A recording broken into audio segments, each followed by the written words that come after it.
Screen दिख रहा है अभी तुम लोगों को?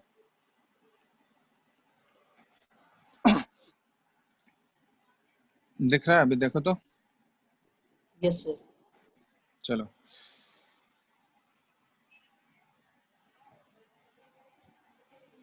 नेक्स्ट हम लोग स्टार्ट कर रहे हैं। इसमें दूसरा जो टॉपिक है ये है कैटालाइसिस। कैटालाइसिस मतलब क्या हुआ?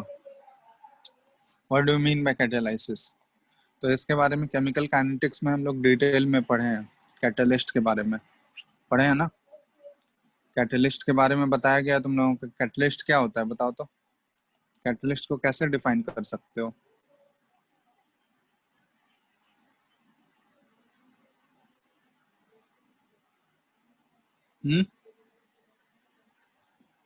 बता सकता है कोई कैटलिस्ट का डेफिनेशन? कैटलिस्ट का काम क्या होता है? किसी भी केमिकल रिएक्शन में कैटलिस्ट काम क्या करता है? बताओ बताओ जल्दी। रिएक्शन का स्पीड घटाता है, बढ़ाता है। हाँ, रिएक्शन के रेट को वो एक्सेलरेट करेगा या डी एक्सेलरेट करेगा। ठीक है, तो मोस्टली हम लोग कैटलिस्ट यूज करते हैं ताकि रिएक्शन के रेट को, पॉजिटिव कैटलिस्ट की बात करते हैं हम लोग ताकि रिएक्शन के रेट को वो एक्सेलरेट कर सके। और कैटलिस्ट कभी भी रिएक्शन को इनिशिएट नहीं कर सकता। ये सारे पॉइंट हम लोग लिखे थे उसमें। और कैटलिस्ट कभी भी कंज्यूम नहीं होगा। वो रिएक्शन में पार्टिसिपेट तो करता था बट रिएक्शन में वो कंज्यूम नहीं होता था। मतलब जितना यूज होगा वो वापस वो रिएक्शन कंप्लीट हो जाने के बाद वो क्या हो जाता था, रिकवर कर लेता था अपने आप को। ये सारे पॉइंट्स लिखाए थे ना केमिकल काइनेटिक्स में। चलो अब यहाँ पे देखो, इसको एक बार डेफिनेशन लिख देते हैं यहाँ पे। substances which accelerate the rate of a chemical reaction. ठीक है, rate of a chemical reaction and themselves remain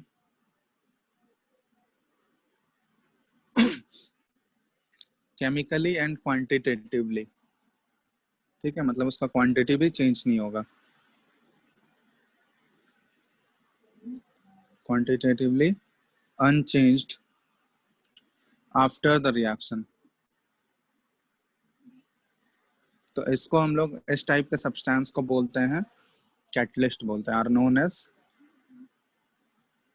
catalysts. और ये जो पूरा प्रोसेस है ना, कैटलिस्ट का पूरा जो प्रोसेस कहलाता है, इसी फेनोमेनन को, या ये पूरा फेनोमेनन जो है, इसी फेनोमेनन को हम लोग बोलते हैं catalysis. And the phenomenon is known as catalysis. ठीक है, तो इसके बारे में हम लोग को पढ़ना है। कैटलिस्ट कितने टाइप्स के हो सकते हैं, फिर क्या क्या स्टेप्स कैसे होता है, कैसे ये एड्सॉर्प्शन थ्योरी से रिलेटेड है कैटालाइसिस। ठीक है, वो सारा चीज हम लोग को देखना है। कैटलिस्ट कैटालाइटिक रिएक्शन के क्या क्या फिजिकल कैरेक्टरिस्टिक्स होता है। ठीक है, वो सारा चीज हम लोग देखेंगे। तो यहाँ पे देखो कुछ कुछ टर्म्स बता रहे हैं। चलो पहले क्लासिफिकेशन ही कर लेते हैं। ठीक है, तो पहला है there are two types of, first classification जो कर रहे हैं हम लोग on the basis of phase कर रहे हैं। ठीक है, there are two types of catalysis. there are two types of catalyst on the basis of phase. on the basis of phase, तो फेज के बेसिस पे दो टाइप्स के कैटालाइसिस हैं। पहला जो है, ठीक है, ये होता है homogeneous catalyst, homogeneous catalyst, homogeneous. और दूसरा होता है हेट्रोजेनियस। तो होमोजेनियस और हेट्रोजेनियस में डिफरेंस क्या है बता सकते हो कोई? तो होमोजेनियस कैटलिस्ट हम लोग उसको बोलेंगे कि जब रिएक्टेंट और कैटलिस्ट हमारा अगर सेम फेज में हो तो उसको हम लोग बोलते हैं होमोजेनियस कैटालाइसिस। ठीक है, मतलब व्हेन, ठीक है, या कैटालाइसिस ही लिख लो। ठीक है, कैटालाइसिस प्रोसेस के बारे में बात कर रहे हैं। तो दो टाइप के कैटालाइसिस हैं। ठीक है, पहला है होमोजीनियस कैटालाइसिस। ठीक है, तो इसको हम लोग डिफाइन कर सकते हैं कि when the reactants and the catalyst, जो कैटलिस्ट हम लोग यूज कर रहे हैं अगर सेम फेज में होगा, are in the same phase, phase का मतलब यहाँ पे सॉलिड, लिक्विड और गैस से मतलब है। ठीक है, इन द सेम फेज, तो इसको हम लोग बोल सकते हैं the process is said to be homogeneous catalysis. ठीक है, इसका एग्जाम्पल क्या क्या हो जाएगा? तो एग्जाम्पल बहुत सारे होमोजीनियस रिएक्शंस है, एनसीईआरटी में देखोगे बहुत सारे होमोजीनियस कैटालाइसिस के एग्जाम्पल दिए गए हैं। ठीक है, एक दो एग्जाम्पल हम लोग लेते हैं, जैसे एक एग्जाम्पल ये दिया हुआ है SO2 gas, oxidation of SO2 gas. ठीक है, तो SO2 का ऑक्सीडेशन होता है SO3 में, जब सल्फ्यूरिक एसिड का प्रिपरेशन किया जाता है तो ये रिएक्शन आता है। ठीक है, तो इसमें देखोगे तो एक्चुअली में ऑक्सीडेशन हो रहा है SO2 गैस का, तो SO2 का ऑक्सीडेशन हो रहा है इन प्रेजेंस ऑफ ऑक्सीजन। तो यहाँ पे जो कैटलिस्ट यूज किया जाता है ना, वो NO, nitric oxide gas use किया जाता है। ये कन्वर्ट कर देगा, प्रोडक्ट हम लोग को मिलता है 2SO3। तो यहाँ पे देख रहे हो जो रिएक्टेंट है हमारा और जो कैटलिस्ट है, इन दोनों का फेज क्या है? ये सारे फेज क्या है? सेम है। मतलब रिएक्टेंट्स भी, हमारा जितना भी रिएक्टेंट था वो सारा गैसियस फेज में ही था, और जो कैटलिस्ट भी हम लोग यूज किए थे वो भी कैटालाइसिस को, ये जो पूरा प्रोसेस होगा कैटालाइसिस का, इसको हम लोग बोलते हैं होमोजीनियस कैटालाइसिस। और भी एक एग्जांपल है, जैसे मान लो हम लोग C12H22O11, ठीक है, ये शुगर होता है। तो इसका जब हाइड्रोलिसिस करते हैं, H2O हाइड्रोलिसिस मतलब वाटर के प्रेजेंस में इसका रिएक्शन कराया जा रहा है, तो इसमें देखोगे दोनों रिएक्टेंट हमारे एक्वस फेज में है। यहाँ पे जो कैटलिस्ट होता है, ये हाइड्रोलिसिस होता है एसिडिक मीडियम में, तो कैटलिस्ट जो एसिडिक मीडियम हम लोग यूज कर रहे हैं वो भी क्या होगा? एक्वस फेज में ही होगा। तो ये भी एग्जांपल हो गया एक होमोजेनियस कैटालाइसिस का। यहाँ पे रिएक्टेंट और कैटलिस्ट हमारा क्या है? सेम फेज में। और यहाँ पे प्रोडक्ट क्या बनता है? C6H12O6, एक ग्लूकोज बनता है और एक फ्रुक्टोज बनता है। ठीक है, दोनों का फॉर्मूला सेम है बट स्ट्रक्चर डिफरेंस होता है। ठीक है, तो ये एग्जाम्पल हो गया होमोजेनियस। सबका एग्जाम्पल्स ध्यान रखना है, होमोजेनियस कैटालिसिस का और हेट्रोजेनियस। एक एक एग्जाम्पल एटलीस्ट ध्यान रखना, एक या दो एग्जाम्पल याद रखो, क्योंकि ये सारा ऑब्जेक्टिव क्वेश्चन में तो एग्जाम्पल लिखने नहीं पूछा जाएगा, लेकिन सब्जेक्टिव स्कूल एग्जाम्स में एग्जाम्पल पूछा जा सकता है। ठीक है, तो ये ध्यान रखना तुमने। नेक्स्ट हो गया हेट्रोजीनियस, हेट्रोजीनियस कैटालाइसिस। तो होमोजीनियस का जस्ट उल्टा है, ये हम लिख नहीं रहे हैं, इसका डेफिनेशन ये समझ में ही आ गया होगा। होमोजीनियस में रिएक्टेंट और कैटलिस्ट का फेज सेम होगा, लेकिन हेट्रोजीनियस में रिएक्टेंट और कैटलिस्ट का फेज सेम नहीं होगा, ये डिफरेंट होगा। तो इसको हम लोग हेट्रोजीनियस कैटालाइसिस बोलेंगे, है ना। तो यहाँ पे ऐसे लिख सकते हैं, चलो लिख देते हैं इसको, द कैटालाइटिक प्रोसेस इन विच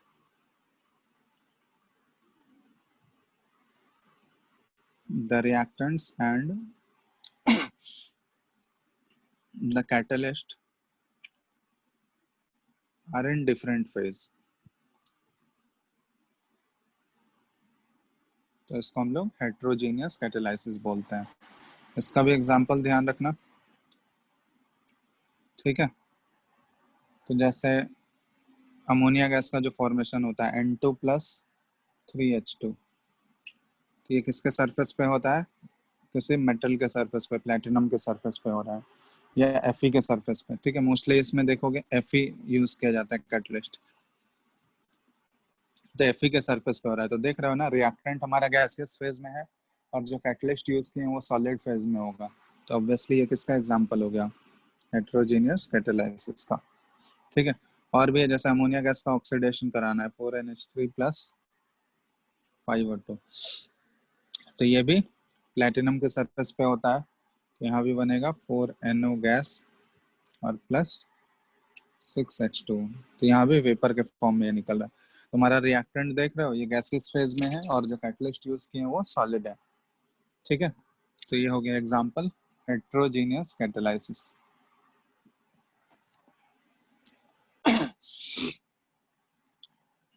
तो पहला क्लासिफिकेशन हम लोग किए हैं on the basis of phase. दूसरा क्लासिफिकेशन होता है on the basis of its impact on the reaction, either वो रिएक्शन को पॉजिटिवली इम्पैक्ट कर रहा है या नेगेटिवली इम्पैक्ट कर रहा है। तो हम लोग देखे थे पॉजिटिव कैटलिस्ट होता है जो पॉजिटिवली इम्पैक्ट करेगा, और नेगेटिव कैटलिस्ट होगा जो रिएक्शन को नेगेटिवली इम्पैक्ट करेगा। ठीक है, तो उसके बेसिस पे हम लोग दो टाइप का क्लासिफिकेशन कर सकते हैं। ये सेकंड क्लासिफिकेशन है, क्लासिफिकेशन 2। तो इम्पैक्ट के बेसिस पे दो टाइप के कैटलिस्ट आ सकते हैं। एक होता है पॉजिटिव कैटलिस्ट। ठीक है, पॉजिटिव जनरली हम लोग पॉजिटिव कैटलिस्ट ही कंसिडर करते हैं, जो रिएक्शन के रेट को क्या करेगा, वो इंक्रीज करेगा। ठीक है, by decreasing the activation energy. ये सब हम लोग केमिकल काइनेटिक्स में देख चुके हैं। तो ये जो है एग्जांपल हो गया पॉजिटिव कैटलिस्ट का, जैसे ये देखे थे हम लोग। ठीक है, ये कन्वर्ट हो जाएगा टू SO3 गैस में। इसमें नेगेटिव कैटलिस्ट का एग्जांपल इंपॉर्टेंट है, ये ध्यान रखना। नेगेटिव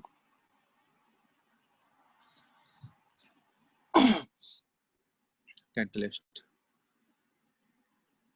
नेगेटिव कैटलिस्ट में आ जाएगा जैसे 2H2O2 हाइड्रोजन पेरोक्साइड का अगर ये डिकम्पोजिशन अगर हो रहा है तो इसमें H3PO4 के प्रेजेंस में कराया जाता है या फिर ग्लिसरॉल। तो इनके प्रेजेंस में ये दोनों जो है नेगेटिव कैटलिस्ट का काम करेगा, मतलब ये रिएक्शन को नेगेटिवली इम्पैक्ट करेगा, इसके डिकम्पोजिशन को वो नेगेटिवली इम्पैक्ट करेगा। तो यहाँ पे ये एक नेगेटिव कैटलाइसिस का एग्जांपल हो गया। या फिर एक और एग्जांपल है C6H5CHO, ये है बेंजल डिहाइड। ठीक है, और प्लस इसका O2 ऑक्सीडेशन अगर करा रहा है इन प्रेजेंस ऑफ क्विनॉल।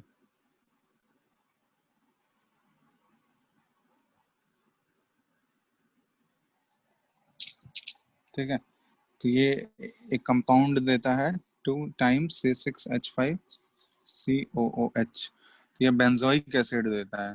ठीक है, तो इसमें जो कैटलिस्ट हम लोग यूज कर रहे हैं ना, ये कैटलिस्ट जो है ये किसकी तरह बिहेव करता है, एक नेगेटिव कैटलिस्ट की तरह बिहेव करेगा ये। ठीक है, तो ये ध्यान रखना।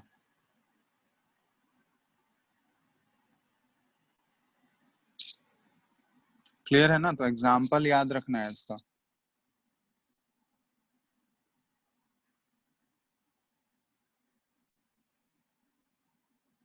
इसको क्विनोलिन भी बोलते हैं हम लोग। ठीक है, इसमें देखोगे क्विनोलिन भी बोला जाता है इसको, क्विनोलिन या क्विनॉल भी बोला जाता है बहुत जगह। ठीक है, तो यहाँ पे ये एक नेगेटिव कैटलिस्ट की तरह काम कर रहा है। ठीक है, इसका एक और एग्जांपल है, तो एटलीस्ट नेगेटिव कैटलिस्ट के एग्जांपल्स ये इंपॉर्टेंट हो जाते हैं। ठीक है, जैसे CHCl3 है, इसका ऑक्सीडेशन करा रहे हैं O2 के प्रेजेंस में, तो 1% सॉल्यूशन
हेलो। Yes sir. देख कब से स्क्रीन गायब था? बहुत टाइम से था क्या? सर स्क्रीन दिख रहा है बट ऑडियो नहीं आ रहा था आपका। अच्छा, स्क्रीन दिख रहा था उस समय। Yes sir. अभी दिख रहा है स्क्रीन? सर दिख रहा है। अरे सर अभी हट गया, अभी हट गया।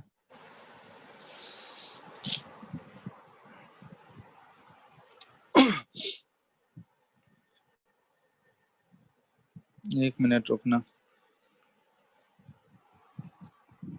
आपका वीडियो ऑन है सर।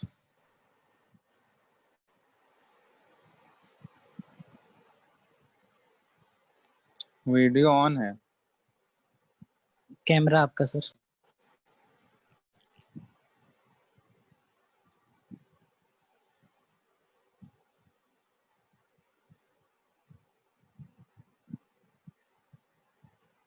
एक मिनट रुको।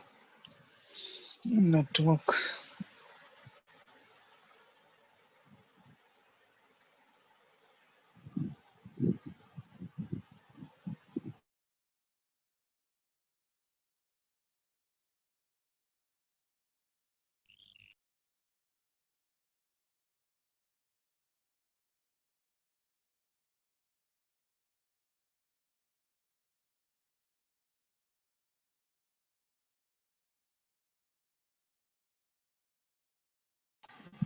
हेलो, अभी दिख रहा है क्या स्क्रीन? बोलो जल्दी। No sir. ये कौन? अरे अरे, दूसरा स्मार्ट प्रेफर कौन सा घुस गया?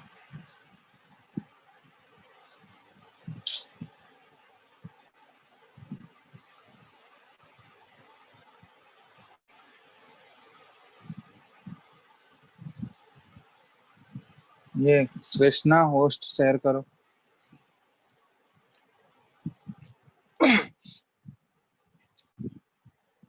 चलो,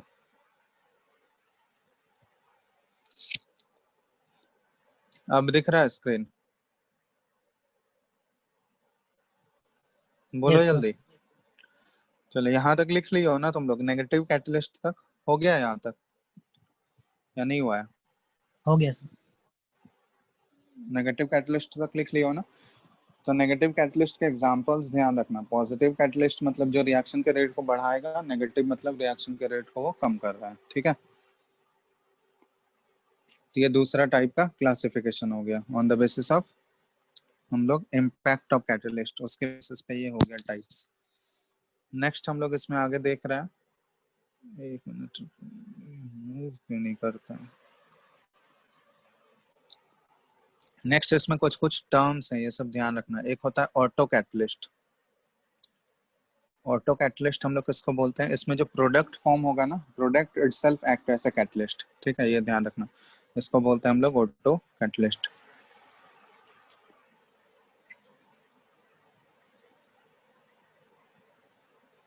तो प्रोडक्ट जो है ये खुद एक कैटलिस्ट का काम करेगा। तो जैसे यहाँ पे एक रिएक्शन लिख रहे हैं, KMnO4 प्लस COOH और COOH, ठीक है, और प्लस H2SO4। तो इस केस में देखोगे तो जो हमारा बना है प्रोडक्ट बनता है K2SO4 plus MnSO4 plus CO2 और प्लस H2O। तो यहाँ MnSO4 ये जो फॉर्म हो रहा है ना, ये एक कैटलिस्ट की तरह बिहेव करता है। ठीक है, तो इसको हम लोग बोलते हैं ऑटो कैटलिस्ट। तो यहाँ पे प्रोडक्ट जो बना है MnSO4, ये खुद एक, जब तक ये नहीं बनेगा तब, मतलब जैसे ही ये MnSO4 का बनना स्टार्ट हो जाएगा तो उसके बाद रिएक्शन का रेट देखोगे और भी स्पीड अप हो जाएगा। ठीक है, तो ये यहाँ पे प्रोडक्ट ही किसकी तरह काम कर रहा है? एक कैटलिस्ट की तरह काम कर रहा है। तो इस टाइप के रिएक्शन को बोलते हैं हम लोग ऑटो कैटालाइसिस रिएक्शन। ठीक है, और भी एक एग्जांपल है, जैसे ईस्टर का हाइड्रोलिसिस हम लोग करते हैं। ठीक है, और प्लस H2O। तो इसमें देखोगे ये बन रहा है CH3COOH। ठीक है, और प्लस C2H5OH। तो यहाँ पे देखोगे ये जो एसिडिक मीडियम में होता है, तो यहाँ पे CH3COH एसिटिक एसिड जैसे ही फॉर्म करेगा तो ये भी एक ऑटो कैटलिस्ट की तरह बिहेव करता है। ठीक है, तो ये एग्जांपल्स ध्यान रखना है, इस टाइप के एग्जांपल हम लोग बोलते हैं ये ऑटो कैटालाइसिस रिएक्शन है। ठीक है, इसमें एक और दे रहे हैं जैसे Cu प्लस HNO3, इसमें देखोगे CuNO3 whole twice plus HNO2 plus H2O। तो यहाँ भी ये जो है HNO2 ये ऑटो कैटलिस्ट की तरह काम करता है।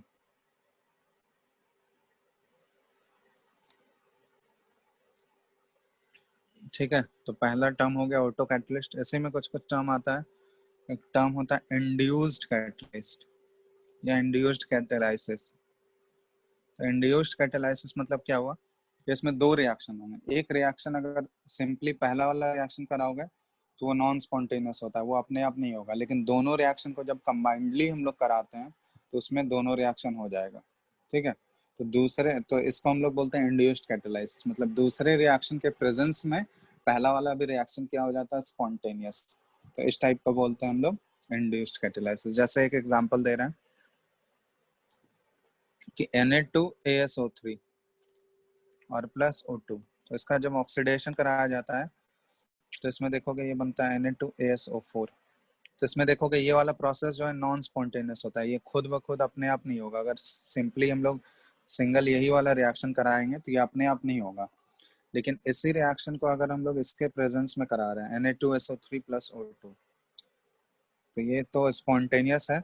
अब इसके प्रेजेंस में ये वाला रिएक्शन भी स्पॉन्टेनियस हो जाता है। ठीक है, तो इसी को हम लोग बोलते हैं, इस टाइप के फिनोमिनन को बोलते हैं इंड्यूस्ड कैटालाइसिस। मतलब सिंपली अगर पहला वाला रिएक्शन कराओगे तो उस केस में वो खुद नहीं होगा, लेकिन दूसरे रिएक्शन के प्रेजेंस में अगर पहले वाले रिएक्शन को कराओगे तो उस केस में वो रिएक्शन अपने आप स्पॉन्टेनियस हो जाता है। तो इस टाइप के फिनोमिनन को बोला जाता है इंड्यूस्ड कैटालाइसिस। ठीक है, तो इसको हम लोग ऐसे लिख सकते हैं दोनों को जॉइंटली। तो इसके ये वाले रिएक्शन के प्रेजेंस में दूसरा पहला वाला जो रिएक्शन है ये भी क्या हो जाता है, स्पॉन्टेनियस। तो ये बन गया Na2ASO4। तो इस टाइप के फिनोमिनन को हम लोग बोलते हैं ये है इंड्यूस्ड कैटालाइसिस। मतलब दोनों रिएक्शन अगर साथ में कराओगे तो फिर दोनों स्पॉन्टेनियस होगा, अलग अलग कराओगे तो एक स्पॉन्टेनियस होता है और पहला वाला जो रिएक्शन है वो नॉन स्पॉन्टेनियस है।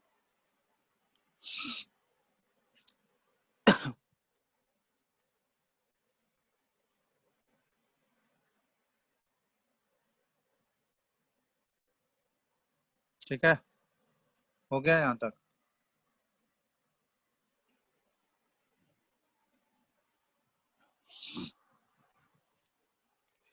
बोलो, हेलो,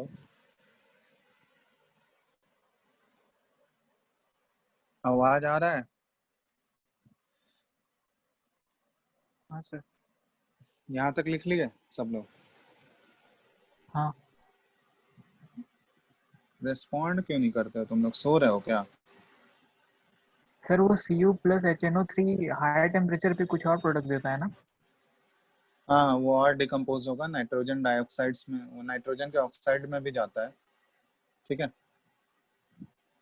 तो उसमें और भी वेरियस नाइट्रोजन के ऑक्साइड्स भी मिलेंगे उसमें। ठीक है, हाई टेम्परेचर पे।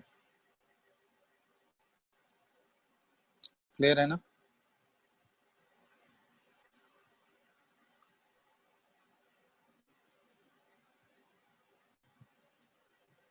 यहाँ तक लिख लिया तो बोलो आगे बढ़ेंगे। हाँ सर। यस सर, हो गया। चलो, तो इसमें नेक्स्ट टर्म जो आता है ये है प्रोमोटर। सुने होगे तुम लोग प्रोमोटर, बहुत सारे रिएक्शन में प्रोमोटर यूज करते हैं हम लोग। प्रोमोटर को एक्टिवेटर्स भी बोला जाता है।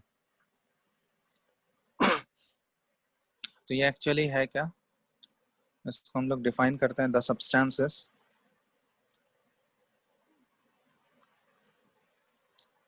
which are not the catalyst। मतलब ये कैटलिस्ट नहीं होता है promoter, but its presence increases the catalytic activity of the catalyst। But इसके प्रेजेंस में जो है कैटालाइटिक एक्टिविटी जो है कैटलिस्ट का वो इंक्रीज हो जाएगा, ठीक है, ऑफ द कैटलिस्ट बाय, कैसे इंक्रीज करता है ये, by increasing the active sites और bye increasing the surface area of the catalyst, surface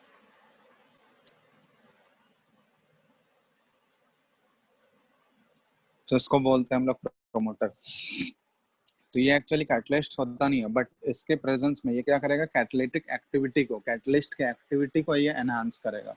तो कैसे एनहांस करता है, तो उसके एक्टिव साइट्स को बढ़ा देता है, ठीक है, या फिर उसके सरफेस एरिया को इंक्रीज कर, मतलब जितने एक्टिव साइट्स है जहाँ पे कैटालिटिक एक्टिविटी हो सकता है, तो उसके साइट्स को मतलब एक्टिवेट कर देगा, उसके साइट्स को एक्टिव बना देगा। तो number of active sites increase करने से क्या होगा, रिएक्शन का रेट थोड़ा सा फास्ट हो जाएगा। तो इस टाइप का सब्सटेंस को हम लोग बोलते हैं प्रोमोटर। जैसे कि अमोनिया गैस के फॉर्मेशन में देखे होंगे प्रोमोटर यूज किया जाता है। Al2O3 कौन सा प्रोमोटर यूज किया, मॉलिब्डेनम यूज किया जाता है। Fe तो यहाँ पे कैटलिस्ट है, ठीक है, लेकिन MO जो मॉलिब्डेनम यूज करते हैं ये क्या है, एक प्रोमोटर है, ठीक है, 2NH3। तो यहाँ मॉलिब्डेनम जो यूज किया हम लोग मेटल, ये किसकी तरह बिहेव करता है, ये रोल क्या है इसका, प्रोमोटर। मतलब ये Fe जो कैटलिस्ट यूज कर रहे हैं इसके एक्टिविटी को ये बढ़ाएगा, उसके एक्टिविटी को एनहांस करता है, ठीक है। तो सर ये हो गया Al2O3 भी पढ़ दे कहीं, क्या चीज, Al2O3 भी पढ़ दे कहीं प्रमोटर। Al2O3 नहीं नहीं, Fe ये मॉलिब्डेनम यूज किया जाता है प्रोमोटर के लिए।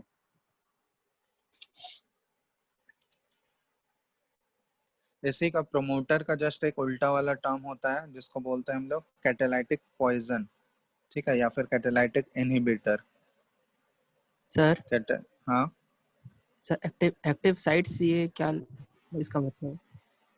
एक्टिव साइट्स मतलब जहाँ पे एक्टिवेट किया जाता है, मतलब वैसा साइट जहाँ पे आसानी से रिएक्शन हो सकता है। मतलब अगर वो देखो, रिएक्शन होने के लिए, बॉन्ड बनाने के लिए एक्चुअली में क्या चाहिए, उस रिएक्टेंट मॉलिक्यूल्स को एक बैरियर क्रॉस करना पड़ता है ना, एक्टिवेशन एनर्जी के बैरियर को। तो मतलब एक्टिव साइट्स का मतलब क्या हुआ कि उस जगह का मॉलिक्यूल जो है वो पहले से एक्टिवेटेड है, मतलब वहाँ पे आसानी से अगर वहाँ पे कोई बॉन्ड बनेगा तो आसानी से वो एनर्जी बैरियर को ओवरकम कर जाएगा। तो उसको बोलते हैं हम लोग एक्टिव साइट्स, ठीक है, जो आसानी से अपने एनर्जी बैरियर को क्रॉस कर सकता है। क्लियर है यस ना। सर। तो वो एक्टिव साइट्स, तो एक्टिव साइट्स अगर ऑब्वियसली अगर ज्यादा एक्टिव साइट्स होगा तो इसका मतलब क्या हुआ, तो ज्यादा फास्ट हो सकता है रिएक्शन, मतलब ज्यादा number of molecules barrier cross करेंगे एनर्जी बैरियर, और रिएक्शन का रेट क्या हो जाएगा, वो स्पीड अप हो जाएगा, ठीक है। तो इसी का जस्ट उल्टा होता है, प्रोमोटर का जस्ट उल्टा होता है कैटालाइटिक पॉइजन, या फिर इसको कैटालाइटिक इनहिबिटर भी बोलते हैं। ये सॉरी, प्रोमोटर क्या कर रहा था, कैटलिस्ट के एक्टिविटी को एनहांस कर रहा था, ये क्या करेगा, कैटलिस्ट के एक्टिविटी को कम करेगा, ठीक है। तो कैटालाइटिक इनहिबिटर बोलते हैं, नाम से ही पता चल रहा होगा, ये उसके एक्टिविटी को ये एनहांस नहीं करे। सिंपल होता है COCl, ठीक है, एसिड क्लोराइड है, तो इसको हाइड्रोजन के साथ रिएक्शन कराया जा रहा है इन presence of palladium plus BaSO4। तो ये कैटलिस्ट हो गया। यहाँ पे क्विनोलिन यूज किया जाता है, ठीक है, जो कि एक पॉइजन की तरह काम करता है,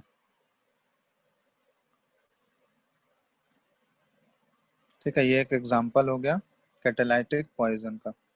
अगर इस रिएक्शन में अगर क्विनोलिन यूज कर लोगे, ये क्विनोलिन जो है एक कैटालाइटिक पॉइजन का रोल प्ले करेगा, मतलब वो उसके एक्टिविटी को क्या करेगा, इनहिबिट करेगा, कैटलिस्ट की एक्टिविटी को ये कम कर देगा,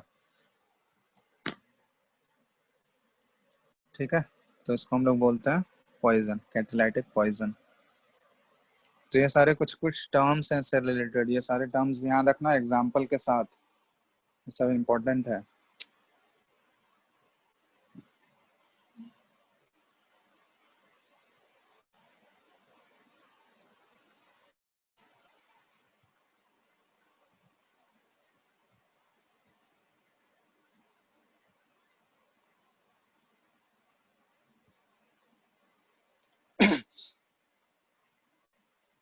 ठीक है, यहाँ तक हो गया सबका।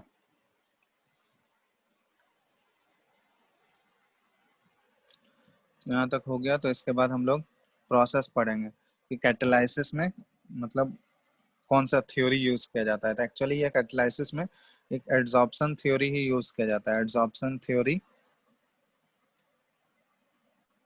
Of heterogeneous catalysis.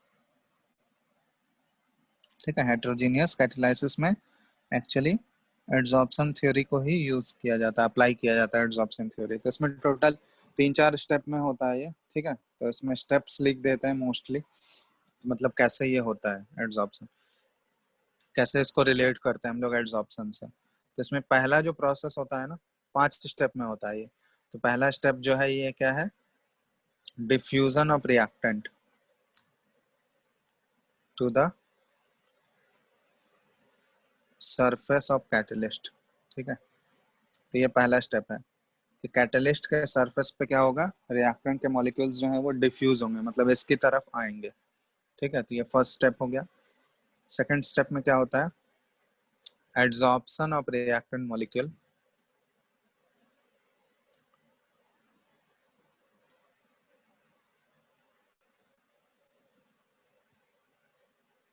On the surface of the catalyst. ये स्टेप नंबर 2 हो गया। और तीसरा स्टेप जो है, ठीक है, सेकंड स्टेप में एड्सॉर्प्शन होगा, पहले डिफ्यूज होता है उसकी तरफ आता है, सेकंड स्टेप में उसके सरफेस पे आके एड्सॉर्ब हो गया कैटलिस्ट के सरफेस पे आके। तीसरे स्टेप में क्या होता है, occurrence of chemical reaction on the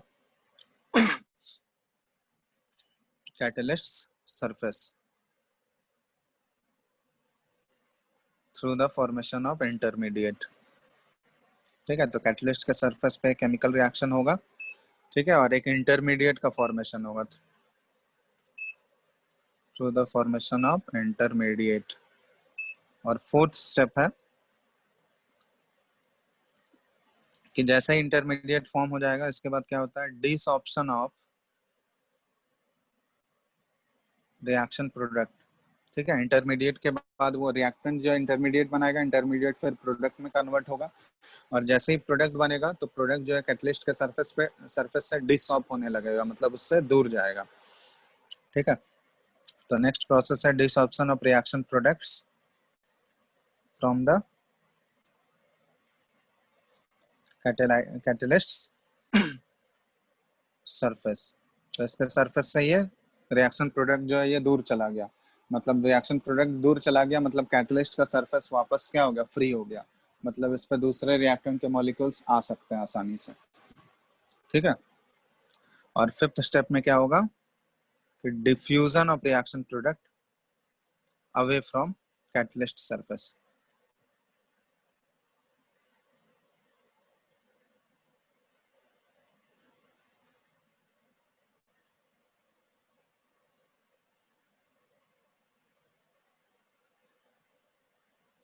ठीक है, तो ये टोटल 5 स्टेप्स इन्वॉल्व होते हैं हेट्रोजीनियस कैटालाइसिस में। टोटल एड्सॉर्प्शन थ्योरी के टोटल रिलेट करके हम लोग टोटल 5 स्टेप्स में इसको बता सकते हैं।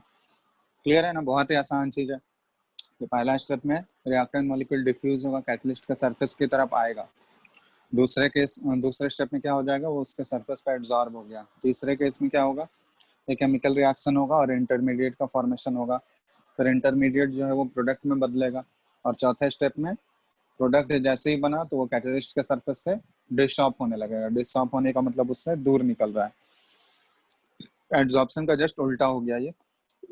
फिर फिफ्थ स्टेप में क्या हो गया, जो प्रोडक्ट के मॉलिक्यूल्स बने हैं वो उससे डिफ्यूज होगा, मतलब और भी दूर चला गया, और वापस कैटलिस्ट का सरफेस क्या हो जाता है, जो रिएक्शन में पार्टिसिपेट किया था वापस वो अपने आप को रिकवर कर लेता है।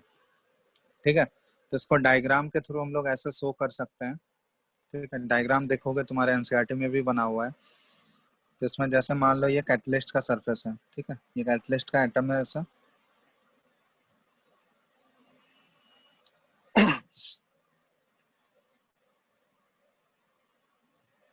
मान लो इसमें ये ए और बी आपस में रिएक्ट कर रहे हैं। ए प्लस बी, ये दोनों ए और बी रिएक्टेंट्स हैं हमारे, ठीक है। तो इसमें एक्चुअली क्या होगा, पहले जो है ए और बी जो है डिफ्यूज होगा इसकी तरफ और उसके बाद एड्सॉर्ब हो जाएगा, ठीक है। इसके सरफेस पे जाके एड्सॉर्ब हो गया, तो ये ऐसे ड्रॉ कर ले रहा है। तो इसके सरफेस पे आके एड्सॉर्ब हो गया, मतलब मान लेते हैं ये यहाँ पे ए एड्सॉर्ब हो गया, यहाँ बी, दोनों एड्सॉर्ब हो गया। इसके बाद यहाँ पे एड्सॉर्ब होने के बाद क्या होता है, एक केमिकल रिएक्शन होता है दोनों रिएक्टेंट के बीच में, और कैटलिस्ट के सरफेस पे ही केमिकल रिएक्शन होता है, जहाँ पे एक इंटरमीडिएट बनेगा। तो इंटरमीडिएट में क्या होता है, ठीक है, एक दोनों मिलके एक इंटरमीडिएट बना है। तो इंटरमीडिएट में देखा गया कि यहाँ ए और बी के बीच में एक इंटरैक्शन डेवलप हो रहा है धीरे धीरे, ठीक है। यहाँ पे ये नहीं होगा, ठीक है, ये एक इंटरमीडिएट बना। अब इसके बाद इंटरमीडिएट के बाद जैसे ये प्रोडक्ट में कन्वर्ट होगा, ये रिएक्शन हम लोग ऐसे इसके लिए बना रहे हैं, ए प्लस बी जो है ये प्रोडक्ट बना रहा है हमारा ए बी, ठीक है। तो इस रिएक्शन के लिए ये डायग्राम है। तब यहाँ पे क्या होगा, इसके बाद जो प्रोडक्ट हमारा बना वो प्रोडक्ट क्या होगा, डी शॉप होगा, मतलब कैटलिस्ट के सरफेस से दूर चला जाएगा। डी शॉप मतलब उसके सरफेस पे जो था वो उससे अब बाहर निकल गया, ठीक है। तो कैटलिस्ट का सरफेस वापस से क्या हो गया, ये अब पूरा फ्री हो गया, और ए और बी यहाँ पे प्रोडक्ट बन के इससे दूर निकल गया। अब इसके बाद ये ए और बी डिसॉप हो गया, इसके बाद ये वापस आगे क्या हो जाएगा, इसके सरफेस से और भी ये डिफ्यूज हो गया, बाहर निकल गया पूरा। तो ये पूरा प्रोसेस है, इसको बोलते हैं हम लोग adsorption theory of heterogeneous catalysis. तो हेट्रोजीनियस है क्योंकि कैटलिस्ट का सरफेस यहाँ एज्यूम कर रहे हैं कि सॉलिड सरफेस पे गैसेस मॉलिक्यूल्स एड्सॉर्ब हो रहे हैं, ठीक है।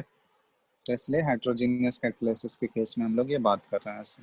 तो टोटल इसमें 5 स्टेप्स इन्वॉल्व होते हैं, ठीक है। तो ये टोटल ये 5 स्टेप है, इसको ऐसे डायग्रामेटिकली हम लोग शो कर सकते हैं।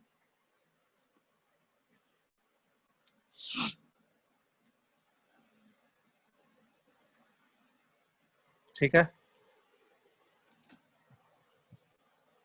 क्लियर है सबको, 5 स्टेप क्लियर है ना, कोई डाउट है किसी को?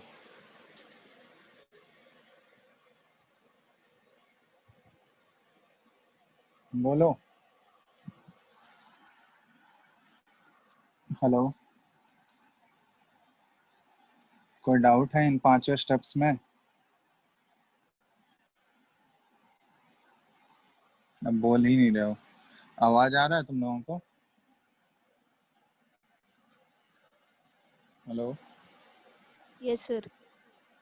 इन 5 स्टेप्स में कोई डाउट है? नहीं।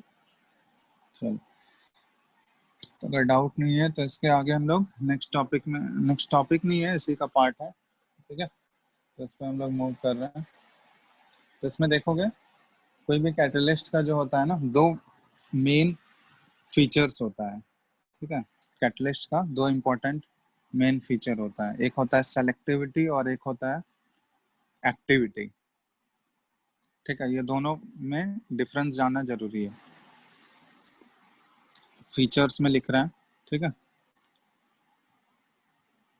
फीचर्स ऑफ सॉलिड कैटलिस्ट का ही हम लोग यहाँ पे बात कर रहे हैं अभी।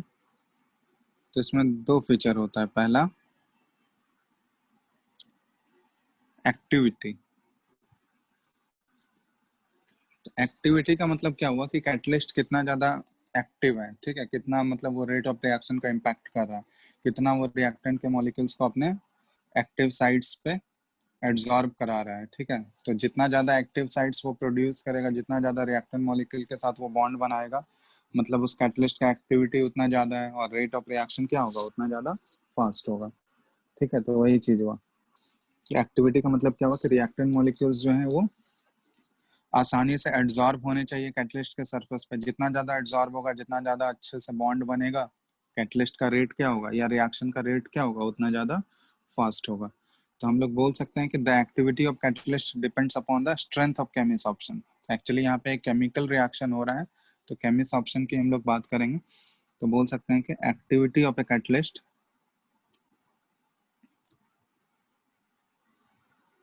डिपेंड्स ऑन द स्ट्रेंथ, मतलब जितने अच्छे से केमिस ऑप्शन होगा तो उतना ज़्यादा एक्टिविटी होगा, और जितना ज़्यादा एक्टिविटी होगा कैटलिस्ट का, उतना ज़्यादा अच्छे से रेट ऑफ रिएक्शन को इम्पैक्ट करेगा। तो on the strength of the chemisorption, ठीक है, तो ये हो गया एक्टिविटी। ठीक है, तब केमिसॉर्प्शन में हम लोग देखें कैसे रेट ऑफ रिएक्शन को इंक्रीज किया जा सकता है, या केमिसॉर्प्शन में कैसे टेम्परेचर बढ़ने से एक्सटेंट ऑफ एड्सॉर्प्शन कैसे इंक्रीज या डिक्रीज होगा, वो रिलेशन हम लोग ऑलरेडी देख चुके हैं। ठीक है, वो हम लोग टेम्परेचर के साथ भी देखे हैं और प्रेशर के साथ भी देखे हैं। तो एड्सॉर्प्शन आइसोथर्म भी बताएं और एड्सॉर्प्शन आइसोबार्स भी बताएं तुम लोगों को, तो उसमें वहां पे रिलेट कर सकते हो उससे। दूसरा जो फीचर होता है ये है सेलेक्टिविटी। तो सेलेक्टिविटी का मतलब क्या हुआ? ठीक है, तो सेलेक्टिविटी ये है, it is the ability of a catalyst to direct a reaction to yield a particular product selectively under the same reaction conditions.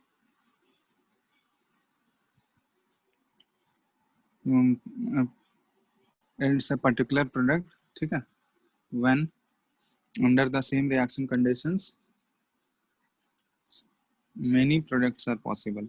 मतलब यहाँ पे एक्चुअली क्या है कि रिएक्टेंट हम लोग सेम यूज करेंगे, लेकिन अगर कैटलिस्ट चेंज कर दोगे ना तो वहाँ पे क्या होगा, प्रोडक्ट चेंज हो जाएगा।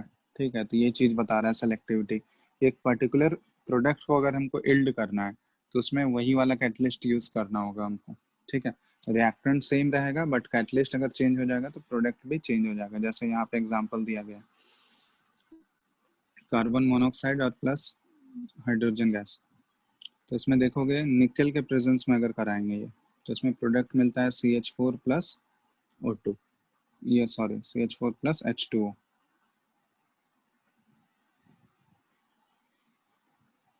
ठीक है, लेकिन यही वाला रिएक्शन अगर हम लोग सेम रिएक्टेंट सेम रहेगा, अगर हम लोग कॉपर के प्रेजेंस में करा दें, कॉपर या फिर जिंक ऑक्साइड और CrO3 के मिक्सचर में Cr2O3, तो इन दोनों के प्रेजेंस में कराओगे तो देखो रिएक्टेंट सेम है बट कैटलिस्ट अगर चेंज हो गया तो प्रोडक्ट भी हमारा यहाँ पे चेंज हो जाएगा, CH3OH, तो मिथाइल अल्कोहल अब मिलेगा।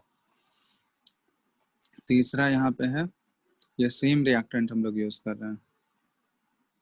ठीक है, यहाँ पे सिंपली हम लोग कॉपर यूज करेंगे, तो सिर्फ कॉपर अगर यूज करोगे तो HCHO मतलब मिथेनॉल फॉर्मल्डिहाइड मिल जाता है हमको यहाँ पे।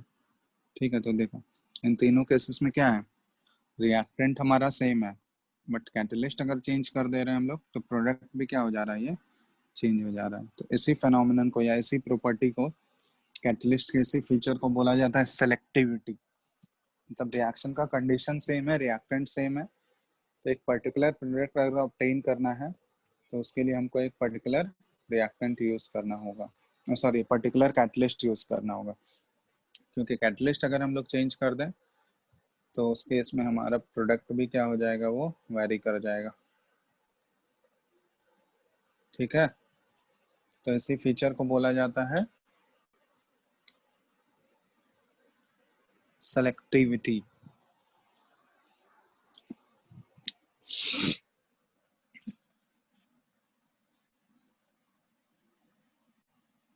तो इसमें देखोगे एनसीईआरटी में तुम्हारा दिया हुआ है कि बहुत सारे सेफ सेलेक्टिव कैटलिस्ट भी होते हैं।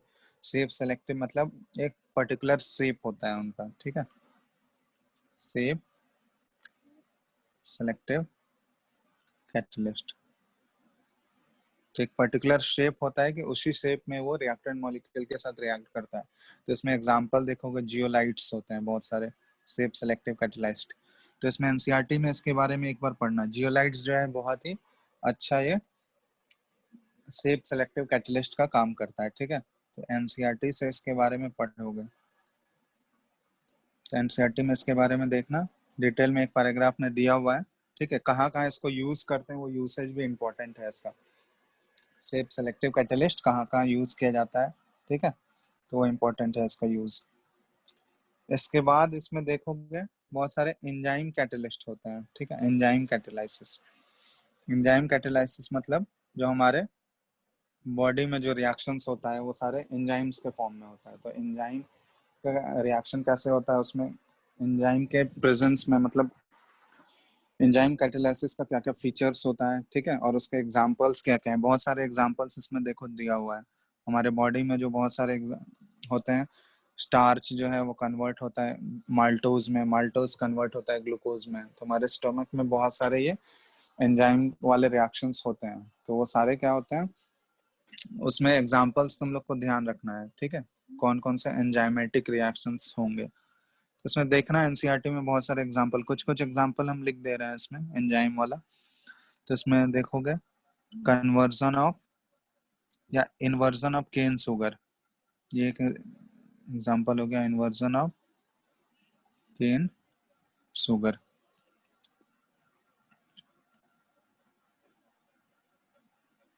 तो इसमें एक्चुअली क्या होता है, केन शुगर C12H22O11, ठीक है, इन्वर्जन करा रहे हैं मतलब H2O के प्रेजेंस में। और इसमें जो हम लोग एंजाइम यूज करते हैं ये है इन्वर्टेज एंजाइम। ये सब एंजाइम याद रखना है तुम लोग को। इन्वर्टेज एंजाइम है ये C6H12O6। एक ग्लूकोज बनेगा और दूसरा फ्रुक्टोज बनता है, ठीक है, दोनों का फॉर्मूला सेम है बट स्ट्रक्चर डिफरेंट होता है। ग्लूकोज और दूसरा बनता है फ्रुक्टोज, ठीक है। तो ये हो गया एंजाइम कैटेलाइसिस रिएक्शन, ठीक है। एंजाइम यहाँ पे कैटलिस्ट की तरह काम कर रहा है। और भी बहुत सारे एग्जांपल्स दिए हुए हैं तुम्हारे एनसीईआरटी में, देखना। Conversion of starch into maltose होता है, स्टार्च इनटू माल्टोज। तो इस सारे रिएक्शन में जो होता है ना, एक पर्टिकुलर एंजाइम यूज किया जाता है कैटलिस्ट की तरह, ठीक है। तो स्टार्च का फॉर्मूला जो है ये C6H10O5 और इसका लार्ज मॉलिक्यूल होता है, ठीक है, और plus n molecules of H2, ठीक है। तो यहाँ पे जो एंजाइम यूज किया जाता है कैटलिस्ट की तरह ये है डाइस्टेस। ये कन्वर्ट हो जाएगा माल्टोज में C12H22O11, ठीक है। n मॉलिक्यूल्स अगर होगा इसका तो इसको बोलते हैं हम लोग माल्टोज। तो ये सारे एंजाइम कैटेलाइज्ड रिएक्शंस हो गए जिसमें कि एंजाइम्स जो है वो कैटलिस्ट की तरह काम कर रहा है। तो एनसीईआरटी में इसमें भी देखना बहुत सारे एग्जांपल दिया। माल्टोज को ग्लूकोज में अगर बदलना है, ठीक है, C12H22O11, ठीक है, ये माल्टोज है। इसका जब हाइड्रोलिसिस करोगे तो इसमें एंजाइम यूज किया जाता है माल्टेज, ठीक है। तो ये बन जाएगा C6H12O6 एक्वस, ये ग्लूकोज में कन्वर्ट हो गया, ठीक है। तो ये माल्टोज से ग्लूकोज में कन्वर्ट करने के लिए कौन सा एंजाइम यूज किया जाता है, माल्टेज, ठीक है। तो ये सारे एंजाइम कैटेलाइसिस रिएक्शन। और भी एग्जांपल्स बहुत सारे एनसीईआरटी में दिए हैं, एक बार एनसीईआरटी से इसको रीड कर लेना, ठीक है, ये इंपॉर्टेंट है। समरी भी बना के दिया गया एनसीईआरटी में, देखना एक टेबल के फॉर्म में होगा। तो हर एक रिएक्शन का तुमको एंजाइम याद रखना है कि कौन सा एंजाइम जो है वो कैटलिस्ट की तरह काम कर रहा है, ठीक है ना, समझ में आ रहा है। तो हर एक रिएक्शन का तुम लोग को वो कैटलिस्ट याद रखना है, इस रिएक्शन में कौन सा एंजाइम जो है वो कैटलिस्ट की तरह बिहेव कर रहा है। तो ये हो गया एंजाइम से रिलेटेड या कैटेलाइसिस से रिलेटेड टॉपिक कंप्लीट। इसमें एक और चीज देखना एनसीईआरटी में दिया हुआ है, फीचर्स दिया हुआ है, फीचर्स ऑफ एंजाइम कैटेलाइसिस। तो इसमें बहुत सारे पॉइंट लिखे हुए हैं कि एंजाइम कैटेलाइसिस जो होता है वो कौन कौन से फीचर्स पर डिपेंड करेगा या उसका क्या क्या कैरेक्टरिस्टिक्स होता है, ठीक है। तो इसमें देखोगे एंजाइम कैटेलाइसिस में बहुत सारे पॉइंट वाइज दिए हुए हैं वहाँ पे। तो ये प्रोसेस जो होता है हाईली एफिशिएंट होता है, ठीक है। एंजाइम कैटेलाइसिस बहुत ही हाईली एफिशिएंट होता है, मतलब इसका इल्ड जो होगा बहुत ही ज़्यादा होगा। हाईली स्पेसिफिक इन नेचर होता है, ठीक है। स्पेसिफिक मतलब सारे रिएक्टेंट के साथ वो सारे रिएक्टेंट को वो कन्वर्ट नहीं करेगा, ठीक है, एक पर्टिकुलर रिएक्टेंट को वो कन्वर्ट करेगा। तो बहुत ही स्पेसिफिक होता है, हाईली स्पेसिफिक इन नेचर, ठीक है। और भी कुछ कुछ कैरेक्टरिस्टिक्स होते हैं, highly active under optimum temperature, मतलब एक पर्टिकुलर टेम्परेचर रेंज में ही वो रिएक्शन होगा। अगर टेम्परेचर चेंज कर दोगे तो उसके बाद वो रिएक्शन नहीं होगा उस टेम्परेचर रेंज में। तो highly active under optimum temperature, ठीक है, एक पर्टिकुलर टेम्परेचर चाहिए, उसी टेम्परेचर में वो रिएक्शन होगा, नहीं तो वो टेम्परेचर रेंज अगर नहीं मिलेगा तो फिर वो रिएक्शन नहीं होगा। और इसमें एक पर्टिकुलर पीएच भी चाहिए होता है, ठीक है, highly active under optimum pH. तो मोस्टली हमारे बॉडी में जितने भी रिएक्शंस होते हैं ना, वो हमारे बॉडी में वो 5 to 7, एक ऑप्टिमम पीएच जो होता है वो 5 to 7 चाहिए, ठीक है, उसी के बीच में ये रिएक्शंस जो होता है बहुत ही हाईली एक्टिव होगा। अगर इससे इसके बीच में अगर हमारा पीएच लाई नहीं कर रहा है तो उस केस में वो रिएक्शंस मिसिंग होगा या रिएक्शन नहीं हो पाएगा उस केस में। तो एक ये सारे फीचर्स होते हैं एंजाइम कैटालिसिस के, हाईली एफिशिएंट, स्पेसिफिक, एक ऑप्टिमम टेम्परेचर रेंज में काम करता है, ऑप्टिमम पीएच के रेंज में ही ये काम करेगा, ठीक है, और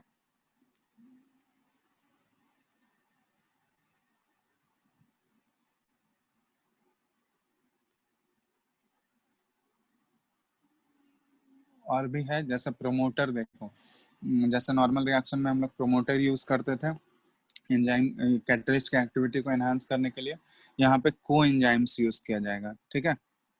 activity increases in presence of coenzymes, activity increases in presence of coenzymes. Coenzymes यहाँ पे किसकी तरह काम कर रहा है, ये प्रोमोटर की तरह काम कर रहा है, ठीक है। तो इसके प्रेजेंस में ये एक्टिविटी क्या हो जाएगा, ये एनहांस हो जाएगा।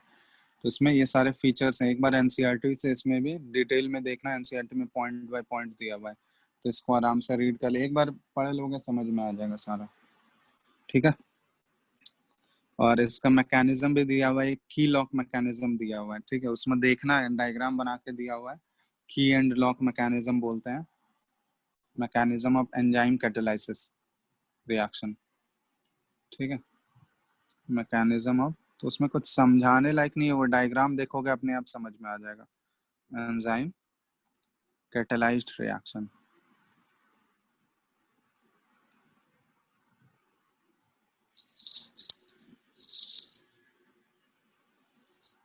ठीक है, तो उसमें की लॉक टाइप का, की के शेप का वो एंजाइम होता है, ठीक है, वो रिएक्टेंट के साथ कंबाइन करेगा, उसके बाद प्रोडक्ट होगा, ठीक है। तो उसमें देखना वो दिया हुआ है, तो उसको की लॉक मैकेनिज्म भी बोला जाता है। तो एक बार ये भी चीज एक बार देख लेना।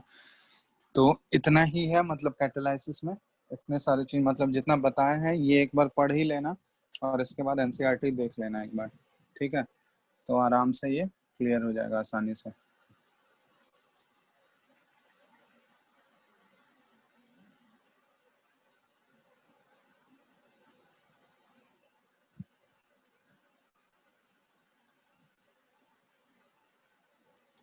ठीक है,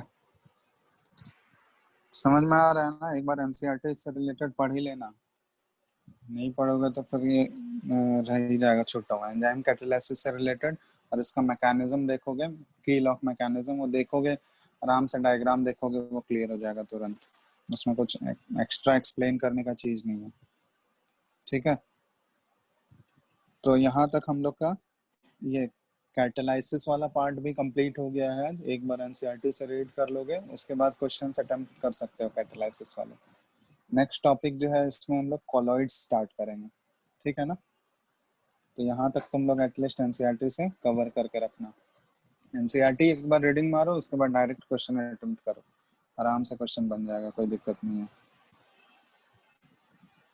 ठीक है। तो इस बार देखना, इस बार के क्वेश्चंस अगर देखोगे मेंस या एडवांस में भी 2-4 क्वेश्चन डायरेक्ट एनसीईआरटी से पूछा गया है, ठीक है। इनऑर्गेनिक के क्वेश्चंस डायरेक्ट एनसीईआरटी से पूछे गए। तो ये इसलिए बोलते हैं तुम लोग को जितना भी इनऑर्गेनिक का चैप्टर है या जो भी थियोरेटिकल चैप्टर्स है उसके लिए एनसीईआरटी पढ़ना मस्ट है। तो एक बार लाइन बाय लाइन जरूर रीड करो एनसीईआरटी को, इसका प्रैक्टिकल एप्लीकेशन को भी इम्पोर्टेंस देना है, ठीक है। तो कैटालाइसिस तक तुम लोग कंप्लीट करो, आगे नेक्स्ट क्लास में हम लोग कोलॉइड्स आगे करेंगे। कोई डाउट है यहाँ तक किसी को? एक बार पढ़ लेना, कोई डाउट होगा तो नेक्स्ट क्लास में हम लोग डिस्कस कर लेंगे इसको, ठीक है।